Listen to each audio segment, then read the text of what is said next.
Hello বন্ধুরা, সবাই কেমন আছো? আশা করি তোমরা সবাই ভালো আছো আর আমিও খুব ভালো আছি। আজকে একটা বৃষ্টি ভেজা সকাল দিয়ে আমি আমার ভিডিওটা শুরু করলাম।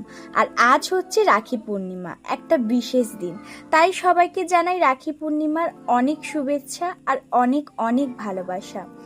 সকালে যেহেতু ঘুম থেকে উঠে দেখি অনবরত বৃষ্টি হয়ে চলেছে, তো বৃষ্টিটা দেখে তো মনটা একটু খারাপই হয়ে গেছিল, কারণ আজকে হচ্ছে রাখি। তো সকাল থেকে বৃষ্টিটা দেখে রীতিমতো আমার মনটাই খারাপ হয়ে গেছিল। তো তারপরে একটু বৃষ্টিটা থামতে আমি বাজার চলে গেলাম কিছু রাখি নেওয়ার জন্য।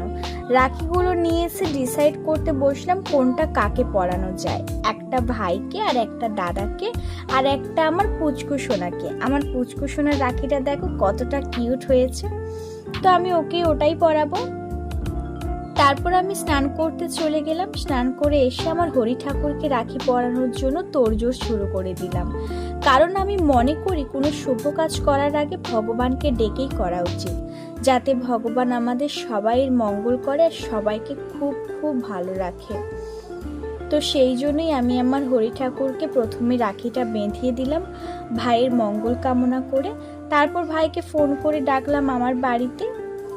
ও যখন এলো তো আমি ওকে রাখিটা পরিয়ে দিলাম। আর পরানোর সময় দেখো ও আমাকে মন্ত্র শিখিয়ে দিচ্ছিল, কি মন্ত্র বলে ওকে রাখিটা পরাতে হবে।